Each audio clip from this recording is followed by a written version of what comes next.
groping of things unknown, drawing from the endless reaches of time, brings to light many startling things. Startling because they seem new, sudden. But most are not new to the science of the ages.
People, all going somewhere, all with their own thoughts, their own ideas, all with their own personalities. One is wrong because he does right. One is right because he does wrong. Pull the string. Dance to that which one is created for.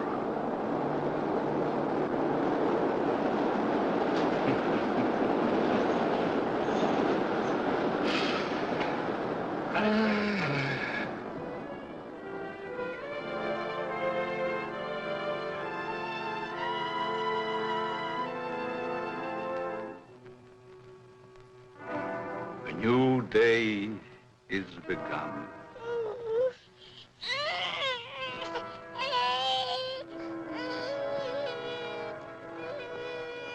A new life is begun.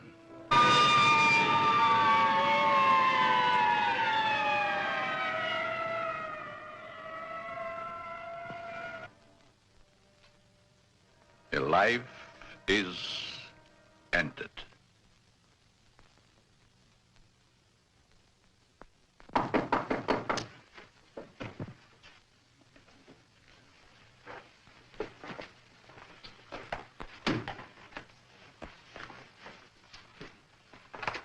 Let me see that note.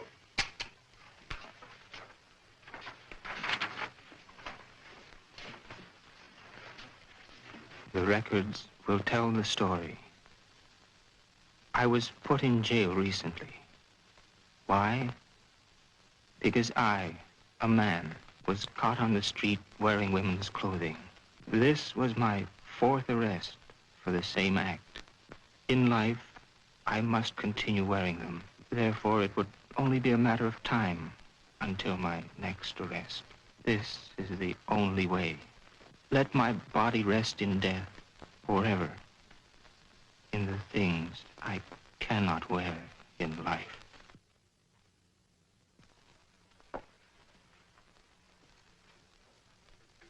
Inspector Warren is here to see you, Dr. Alton. Oh, yes. Show him in, Miss Stevens.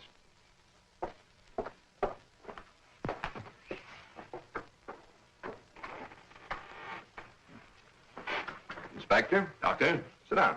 Thank you.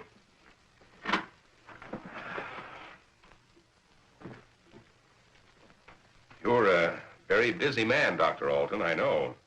I appreciate this time you're giving me. Business or pleasure, Inspector? In a way, business. From policeman to inspector, 20 years of it. I guess I've seen everything there is for a policeman to see. Yet I wonder if we ever stop learning. Learning about which we see. Trying to learn more about an ounce of prevention. I'm a man who thrives on learning. We only have one life to live. We throw that one away. What is there left? Doctor, I'm hoping to learn something from you. And with that knowledge, maybe save some human from a fate which I just witnessed a few days ago. A 4-time loser.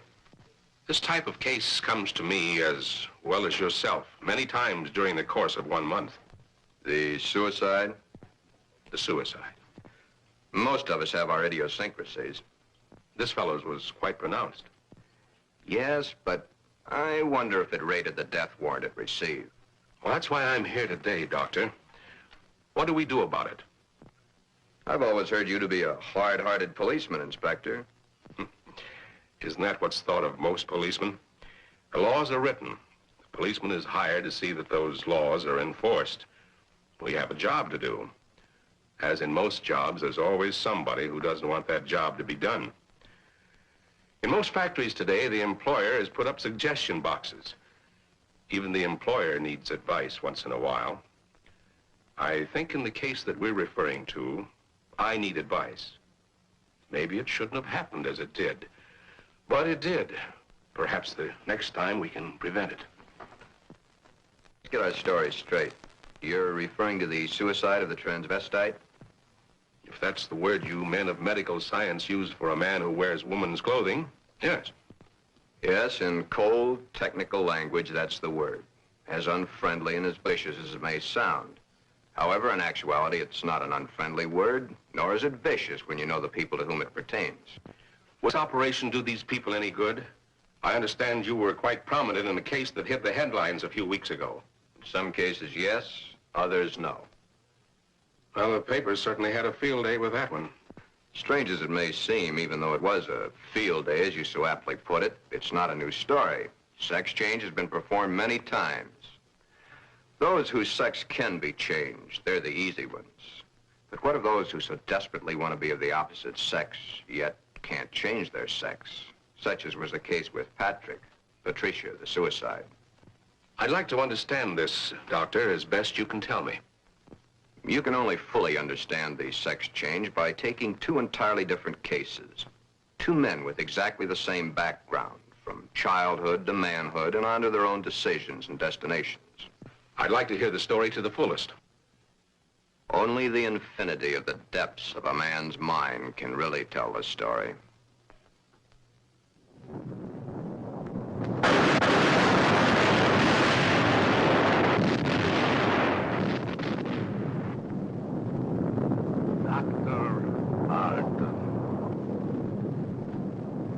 A young man, though he is, speaks the words of the All-Wise. No one can really tell the story. Mistakes are made. But there is no mistaking the thoughts in a man's mind. The story is begun.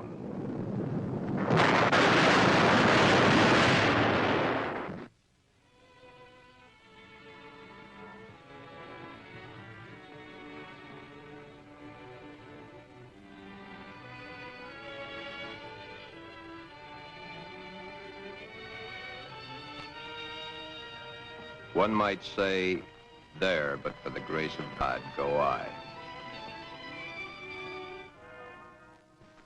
Why is the modern world shocked by this headline? Why? Once, not so very long ago, the people of the world were saying, airplanes, huh. Why, it's against the Creator's will. If the Creator wanted us to fly, he'd have given us wings. but we fly. Maybe some of you may still remember an even sillier remark. Automobiles? Bah. They scare the horses. If the Creator had meant for us to roll around the countryside, we'd have been born with wheels. Silly? Certainly. We were not born with wings. We were not born with wheels. But in the modern world of today, it's an accepted fact that we must have them. So we have corrected that which nature has not given us. Strangely enough, nature has given us all these things. We just had to learn how to put nature's elements together for our use, that's all. Yet, the world is shocked by a sex change. If the Creator had wanted us to fly, he'd have given us wings. If the Creator had meant us to roll around the countryside, we'd have been born with wheels. If the Creator had meant us to be boys, we certainly would have been born boys. If the Creator had meant us to be born girls, we certainly would have been born girls. Are we sure? Nature makes mistakes. It's proven every day.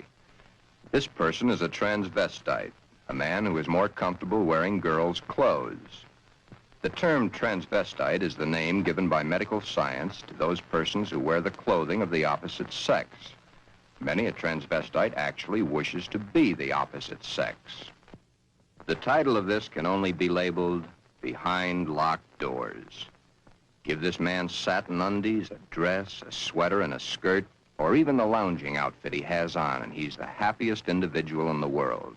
He can work better, think better, he can play better, and he can be more of a credit to his community and his government because he is happy. These things are his comfort. But why the wig and makeup? He dares to enter the street dressed in the clothes he so much desires to wear, but only if he really appears female. The long hair, the makeup, the clothing, the actual contours of a girl. Most transvestites do not want to change their life, their bodies. Many of them simply want to change the clothing they wear to that is worn by the opposite sex. Glen is engaged to be married to Barbara, a lovely, intelligent girl. Those fingernails have got to go. You know, I didn't realize they're as long as they are. My goodness, they're almost as long as mine. Maybe even prettier. We'll have to paint them sometime just for the fun of it. We'll trim them. That's for sure. You know, honey, you've invited me to dinner so many times in the last couple of months. It's almost like we're married already. I wish we were, darling.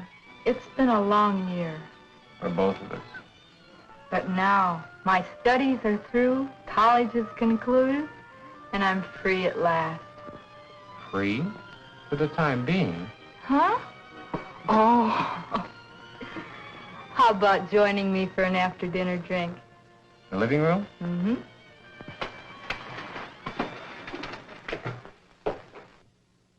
Modern man is a hard-working human. Throughout the day, his mind and his muscles are busy at building the modern world and its business administration. His clothing is rough, coarse, starched, according to the specifications of his accepted job. At home, what does modern man have to look forward to for his body comfort? The things provided for his home, a wool or flannel robe, his feet encased in the same thick, tight-fitting leather that his shoes are made of. These are the things provided for his home comfort. It doesn't look so comfortable, does it? And get the hat. Better still, get the receding hairline. Men's hats are so tight they cut off the blood flow to the head, thus cutting off the growth of hair. 7 out of 10 men wear a hat, so the advertisements say. 7 out of 10 men are bald. But what about the ladies? Yes, modern woman is a hard-working individual also, but When modern woman's day of work is done, that which is designed for her home comfort is comfort. Hats that give no obstruction to the blood flow. Hats that do not crush the hair. Interesting thought, isn't it? Just for comparison, let's go native, back to the animal instinct. There, in the lesser civilized part of the world, it's the male who adorns himself with the fancy objects, such as paints, frills, and masks. The true instinct, the animal instinct, bird and animal life. Is it not so that it's the male who is the fancy one? Could it be that the male was meant to attract the attention of the female? What's so wrong about that? Where is the animal instinct in modern civilization? Female has the fluff and the finery, as specified by those who design and sell. Little Miss Female, you should feel quite proud of the situation. You, of course, realize that it's predominantly men who design your clothes, your jewelry, your makeup, your hairstyling, your perfume. But life, even though its changes are slow, moves on. There's no law against wearing such apparel on the street, as long as it can be distinguished that man is man and woman is woman. But what is it that would happen were this individual to appear this way on the street? You're doing it now, laughing. Yet, it's not a situation to be laughed at. Thus, the strange case of Glen, who was Glenda, one and the same person, not half man, half woman, but nevertheless, man and woman in the same body, even though by all outward appearances, Glen is fully and completely a man.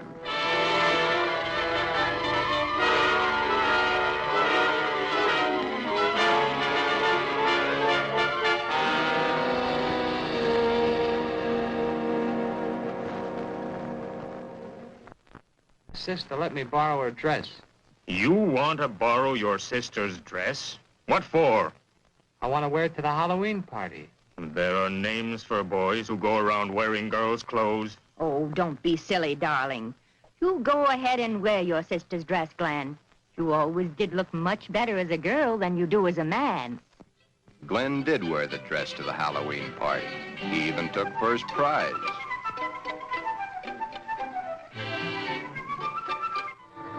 Then one day it wasn't Halloween any longer.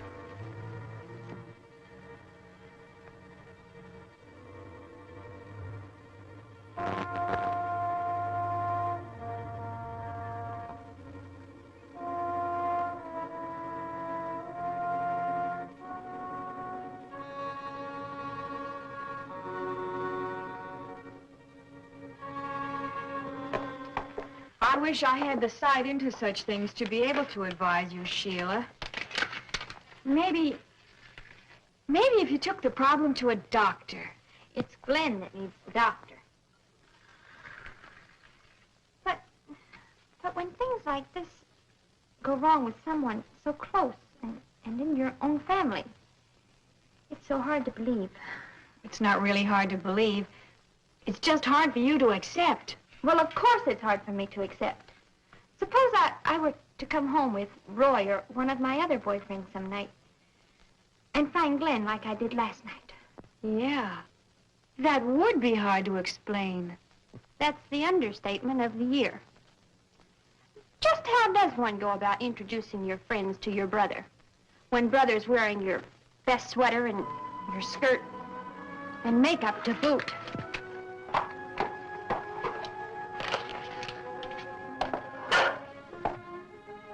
Glen is a transvestite, but he is not a homosexual. Transvestism is the term given by medical science to those persons who desperately wish to wear the clothing of the opposite sex, yet whose sex life in all instances remains quite normal. Would you be surprised if a tough individual was wearing pink satin undies under his rough exterior clothing? He is. Then there is your friend the milkman who knows how to find comfort at home.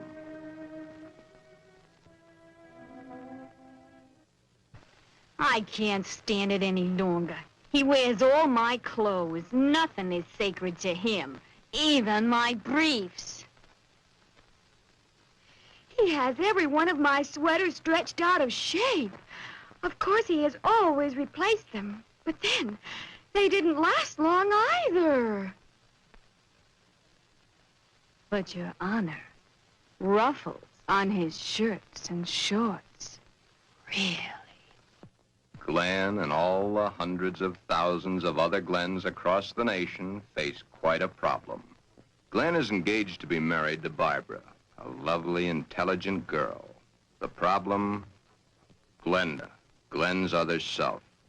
The girl that he himself is, his other individual personality.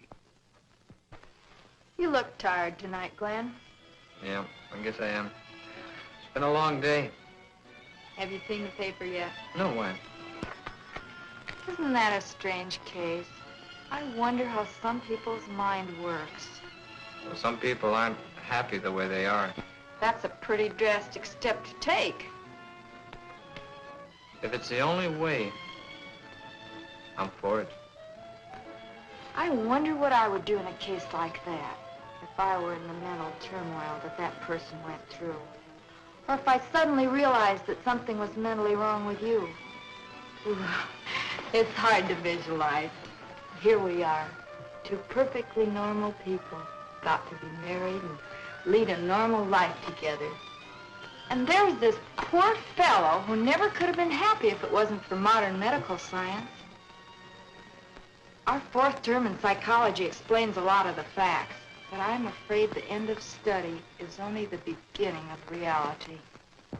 Glen's problem is a deep one, but he must tell her soon. She's begun to notice things. His nails, his eyes when he looks into a ladies' store window. So many of the little things that are hard to hide. Soon she will realize. Then there was the time Barbara was wearing the sweater Glen had always wanted to feel on his own body. It was becoming an obsession to him. He must have it. What's the matter, Glen, darling? I guess I was daydreaming. Something seems to be troubling you. Why don't you tell me? It's nothing. Once, long ago, just after we started going steady together, we promised we'd never lie to each other. Are we gonna start now, just because we're engaged to be married? It's just that... Oh, Barbara, it's nothing that a little sleep won't cure. It's been an awful long day. It's more than that. Come on, tell me, darling. Who knows? Maybe I can help. That's just it. You could. Then something is troubling you. Yes. Do I have a right to know? You have a right to know. But let's just say for the moment that I'm afraid to tell you. I'm afraid I'd lose you. Nothing could be as bad as all that. I love you, and you love me. And nothing in the world can change that. I hope not. I really hope not. Glen, is it another woman?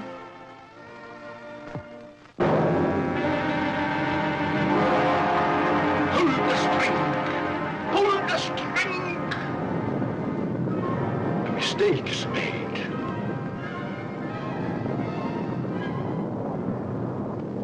A story must be told. Always the same. He's not had the nerve to tell her. But he must soon come to some conclusion or forget the marriage. Should he tell Barbara of his Glenda now, before the wedding, or hit her between the eyes with it after, when it might be too late for either of them? The world is a strange place to live in. All those cars, all going someplace, all carrying humans which are carrying out their lives. The world is shocked by a person who changed his sex. Glenda is shocked also, but by another reason. Someone like her had the nerve to do something factual about their situation. There are so many problems for Glen and all the other Glens. Perhaps the fear of discovery of the underthings they wear beneath their regular outer clothing, or that which they wear during their nightly visit to Morpheus, god of sleep. Thank you very much, and I'm sure she's going to enjoy it very much. If you want to return it, be sure that you bring the sales slip. Thank you.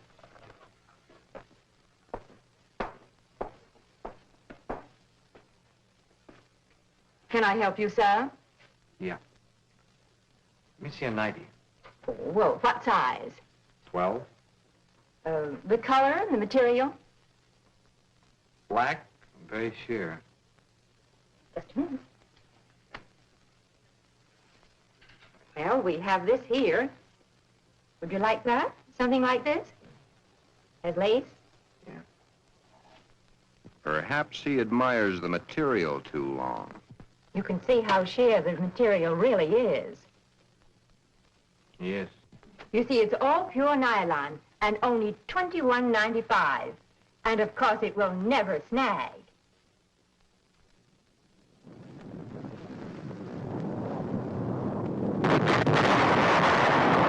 But Glen and Glenda and all the Glens and Glendas have an even bigger problem.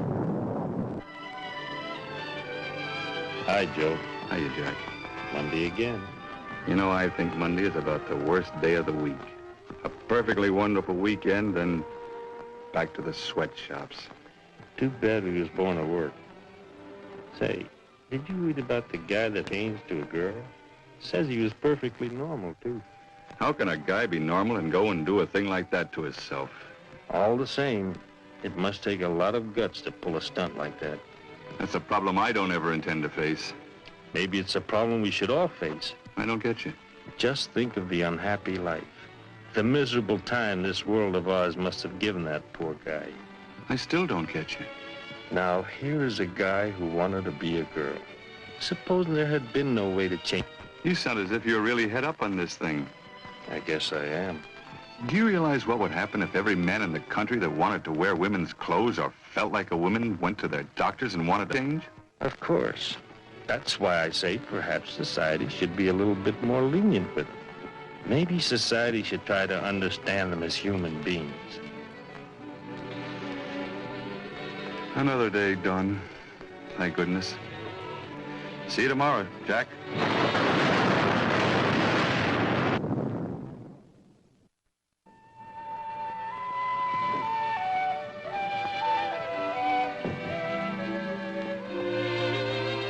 Hi, Glen. Hi, Johnny. Come on in and hit it right for the kitchen. I can't let that dinner burn. You know, I thought I was going to have to eat alone tonight. Well, you probably will because I've already eaten.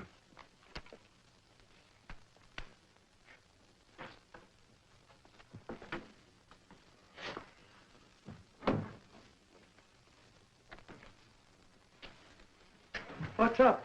Nothing much. Say, you really look down in the dumps. I guess I got a problem. Haven't we all?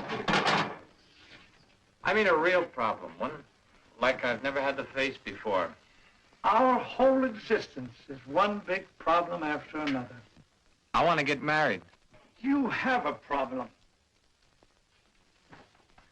When did this all come about? For nearly a year, I've been engaged to a very wonderful girl. Now the time is getting very close to the man with the book.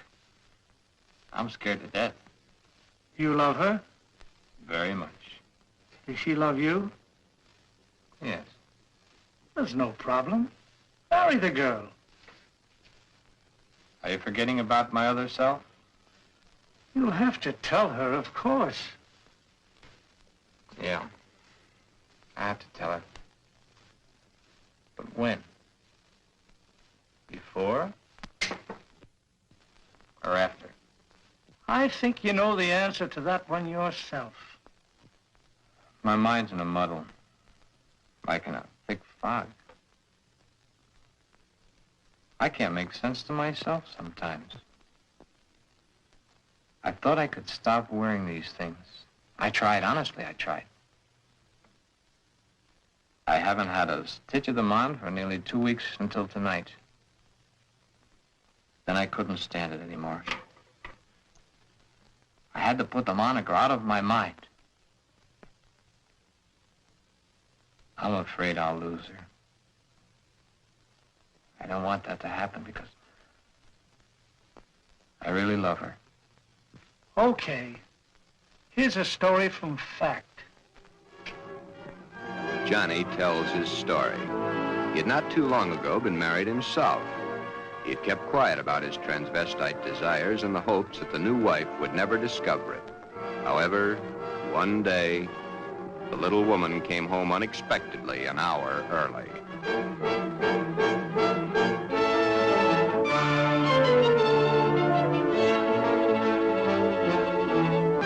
That marriage ended here. Will your problem be like mine? Most probably it will. Because the love hasn't been built up for such a thing.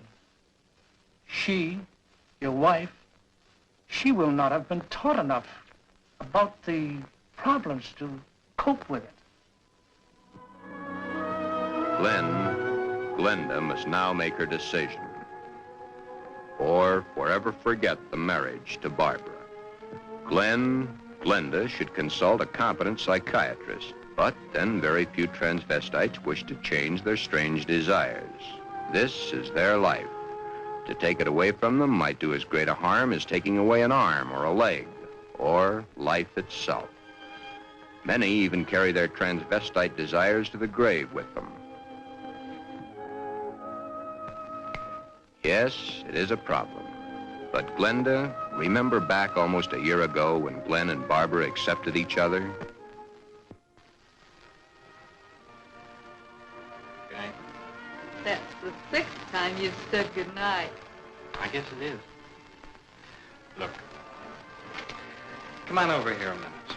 What is it? Never mind, just sit down.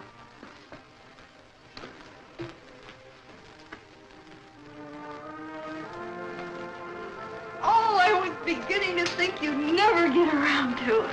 Did you mean you will? What do you think?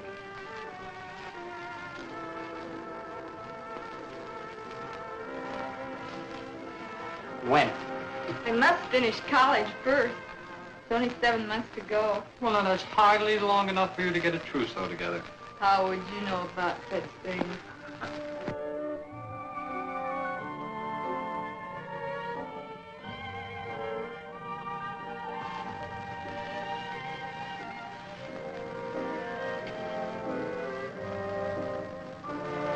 Glen, what's the matter?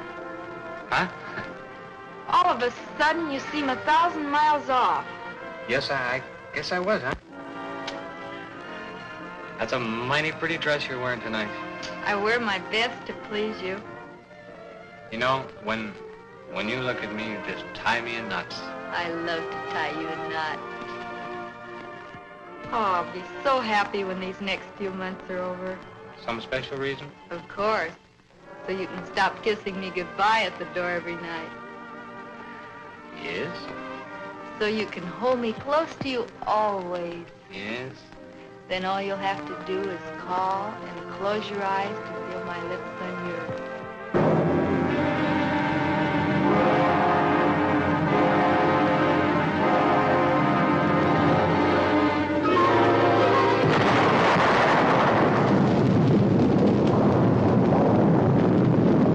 Beware, beware, beware of the big green dragon that sits on your doorstep.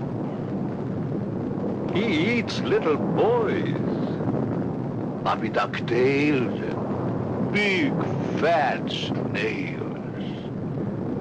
Beware, take care, beware.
me, dragon.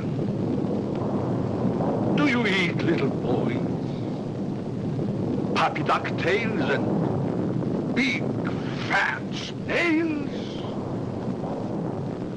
Puppy ducktail, puppy ducktail, puppy ducktail. Everything nice, everything nice. Ha, ha, ha, puppy ducktail.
Puppy dog's tail. Puppy dog's tail.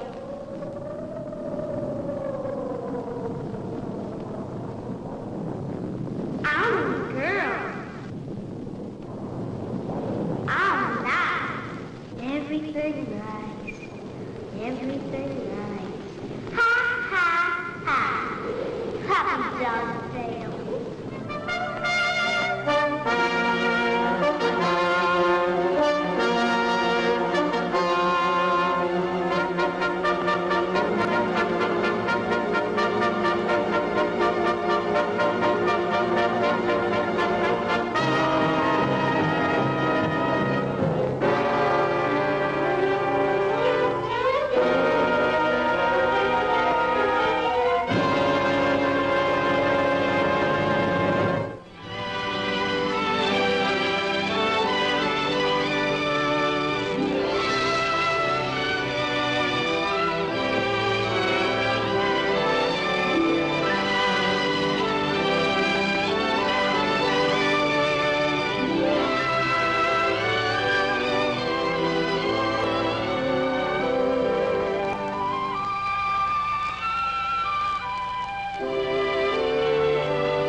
Beware of the big green dragon that sits on your doorstep.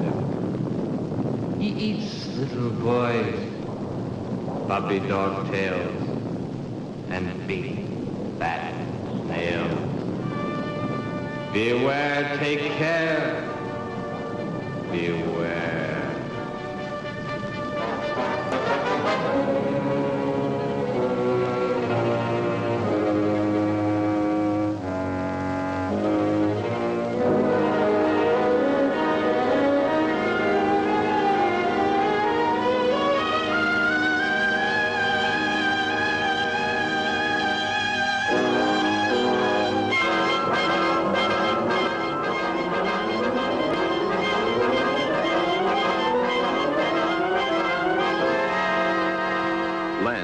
Glenda has made the decision.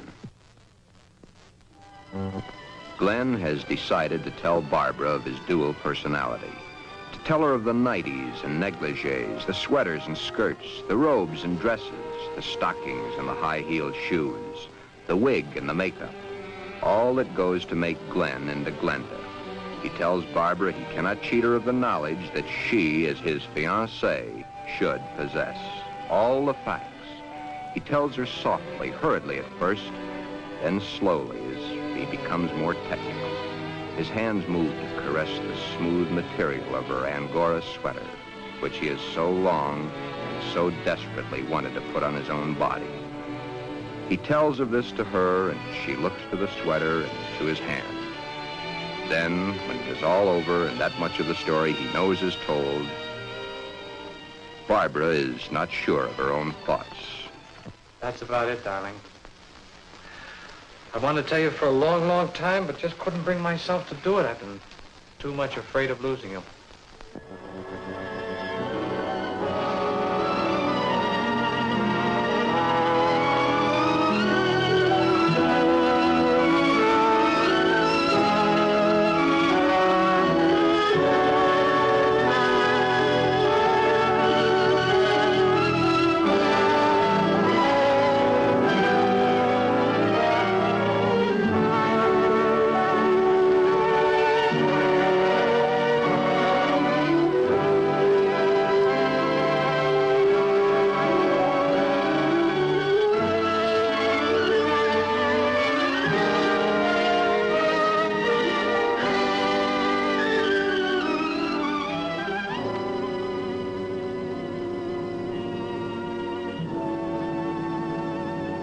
Glen, I don't fully understand this, but maybe together we can work it out.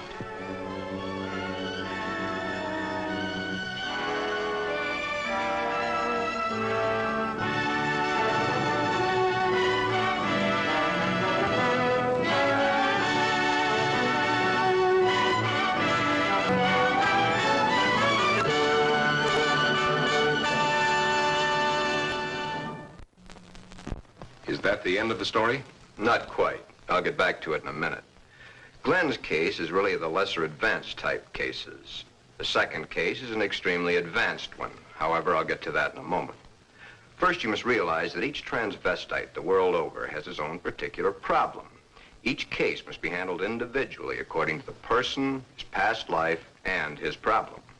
And he isn't a hermaphrodite? No more than he's a pseudo-hermaphrodite. Glen's case was entirely of his mind, brought on by the environment of his early youth. What about their children, Doctor? Would their children become the same way their father is? No. Transvestism is not hereditary. Well, what makes these men want to wear girls' clothes? Many things. But as I've said before, it usually starts in early childhood from one cause or another. Technically, each case has the same beginning, just a different set of circumstances. Are any of them actually cured? Oh, yes, many, many of them. Once the source of supply is found, it can be stopped, unless the patient refuses to cut off that source of supply. Then the way I get it, this Glen and the character he created, much as an author creates a character in a book, was invented as a love object to take the place of the love he never received in his early youth through lack of it from his parents. The character was created and dressed and lives the life the author designs for him to live, and dies only when the author wants him to die. Correct. Except that for the character Glenda to die, the elements must be right. But to enlighten you a little further, there's the second story, that of an extremely advanced case. Let's call this person Alan, Ann. Alan had a mother who wanted a little girl. The father didn't care much one way or the other. Alan did not enter the competitive sports that the other boys at the school did. However, he was an extremely studious boy and always had above-average marks in his subjects. Yet sports, girls' sports, he always was interested in. But he was rejected by the girls and also rejected by the boys. It seems he belonged to neither of them. After school, Alan would go home to find the mother who had always wanted a girl and the father who didn't care one way or the other. He enjoyed doing the woman's work around the house. Alan was becoming a woman and didn't realize it. A woman in mind only, but the mind rules. Then came the fateful year of 1941. Alan was drafted. He was accepted. In the Army, he successfully passed his vigorous training. He did not like it, but then there were the weekends for his particular diversions. On his weekend passes, he would go to the nearest town where he had a suitcase checked in a public locker. In the suitcase, he had the things he loved to wear, that which made his body appear to be what his mind believed it was. Then the day of embarkation came. But wherever Alan went, the suitcase was sure to go.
As quickly as it had begun, the war was over.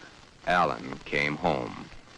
Alan had learned all the terms directed at men like himself, but no one had found out his aversion. He was honorably discharged from the service at the end of the war. He'd received the Silver Star and the Bronze Star for gallantry in action. While he was in an army hospital recuperating from a wound he had received in New Guinea, he learned a very interesting fact. He learned that foreign doctors were doing marvelous work with a sex change, man to woman, woman to man. Shortly after his separation from service, Alan came to me for advice. There followed many long sessions with my clinical reports and the reports of eminent doctors. It had been found that Alan was really a pseudo-hermaphrodite.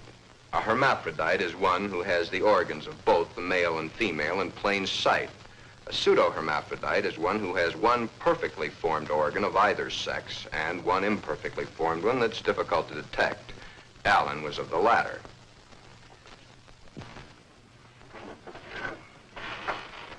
Alan was then given his choice.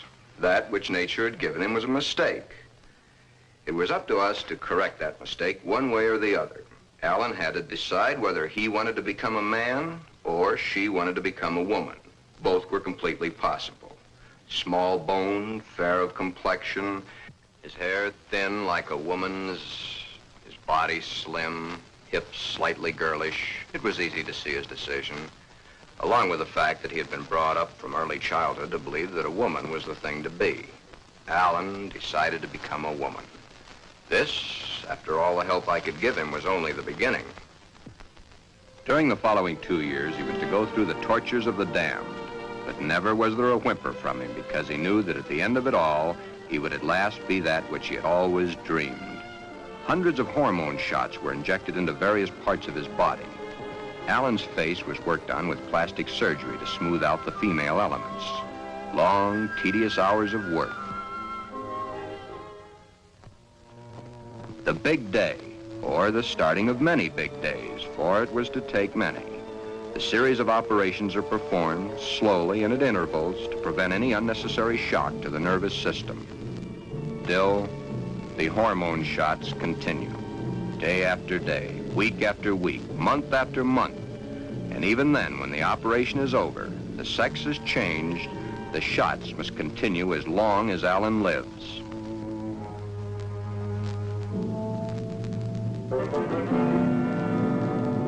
First, the breasts are brought out. The body of the woman within begins to appear now.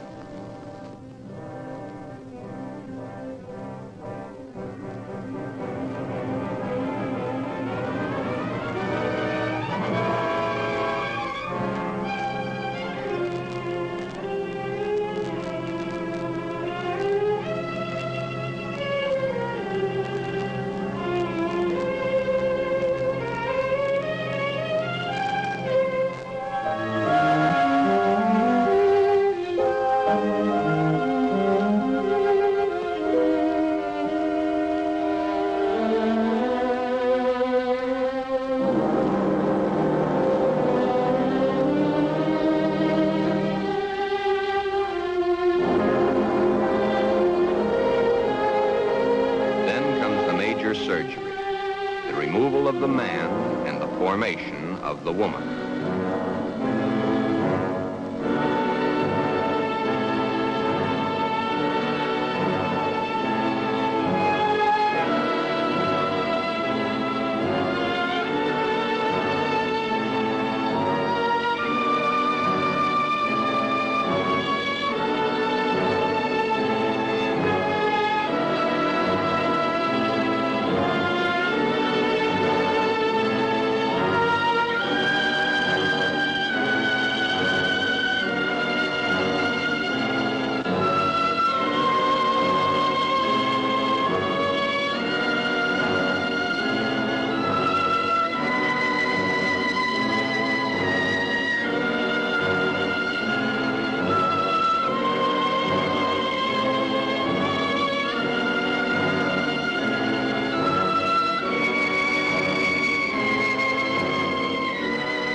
But in time, Alan is Anne, a very happy, lovely young lady that modern medicine and science has created almost as a Frankenstein monster. The newspapers heard of it and hit the story with their usual fullness. If the newspapers had not gotten hold of the story, it would have gone untold, unnoticed as so many others in medical history. The sex change has been performed hundreds of times. However, right here, in this particular sex switch, it's not the end. Acting the woman and being the woman are two entirely different things. Alan had all his life acted the part of the woman. Now he is that woman and must learn how it's done. Anne must learn how to do her own hair, how to make the correct styling for her facial contours. The proper walk must be adopted. A lady is a lady, whatever the case may be. Continuing my own psychiatric treatment, it was my duty now to explain to Anne the duty of a woman and her. Alan, of course, had known the man's, but he was soon to realize he knew very little about a woman's. Yet, through it all, Anne loved every minute of it. Anne was indeed meant to be a woman, and now that the sex change had been completed, Anne was a very happy woman, and a woman who was eager to learn, and now was accepted by society. A woman born at the age of 24, in a world that for 24 years she had seen as a man, but a woman who now would, and was properly instructed in how to accept, a woman's world. Thus, this case, which has a happy ending, is due entirely to the corrections made by medical science. I've had several such cases. In fact, in my 20 years of practice, I've been prominent in 7. However, my colleagues have had hundreds. Then you believe that the Glen of the first story should have the sex change? In Glen's case, no. No, indeed. Glen would never be happy with a sex change. The Alan of your story ended happy? I'll tell it to you exactly as I told it to them. Shortly after Glen told Barbara of his love for girls' clothing, he started treatments with me. On the last treatment, both he and Barbara came to me. I told them the same story of Alan, Anne, as I've told it to you, Inspector. Anne was a pseudo-hermaphrodite.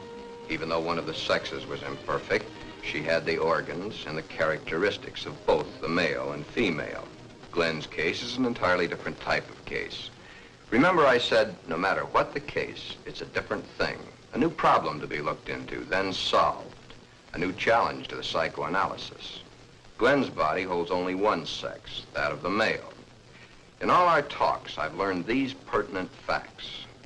Glen's father had no love for his son. His father wanted Glen to be a football hero or a baseball player, so that he could brag to his cronies down at the corner saloon as his cronies bragged to him about their own sons. Thus, the ruse of Glen's fictitious character. He invented it when he could find no love from his mother and no love from his father. His mother had hated her own father. Glen reminded her of her father. Therefore, she gave all her affection, love, and attention to her daughter. Glen then decided also to become a daughter. Glen, you can kill this fictitious character of yours anytime you wish. For your happy ending, it's the only way. Then you think I can kill this second character by transferring her qualities to Barbara? Exactly. But as the author and his character, the elements must be right. It's up to you, Barbara. You must take the place, give the love, and accept the facts that Glenda has always accepted. If you love each other as you now believe you do, well, it'll be a hard job, but you'll enjoy doing the job. Should I let him continue to wear girls' clothing? Or should I put my foot down? If you put your foot down, you'd only go behind closed doors. Love is the only answer. Glenda must be transferred to you. Supposing Glen never gets over wearing girls' clothing. Would it matter to you very much? I love Glen. I'll do everything I can to make him happy.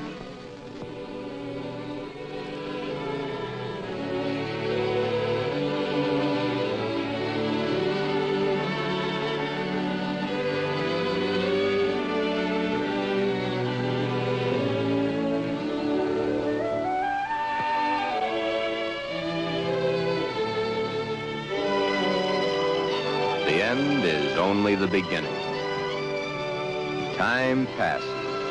Soon, due to a happily married life, the remembrance of the psychiatric treatments, and Barbara's love and understanding, Glenda begins to disappear forever from Glen. Glen has found his mother, his little sister, his wife, and his Glenda all in one lovely package. Thus, Glen's case has a happy conclusion. Therefore, two entirely different cases, handled in two entirely different ways, have a happy ending. Yeah, those two. But what of the hundreds of other less fortunate Glens the world over?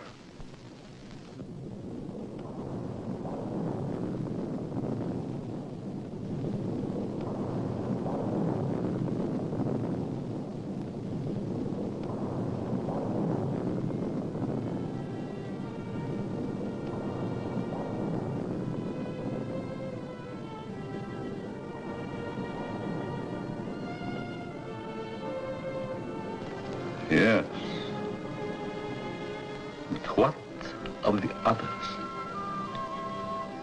Less fortunate Glens the world over.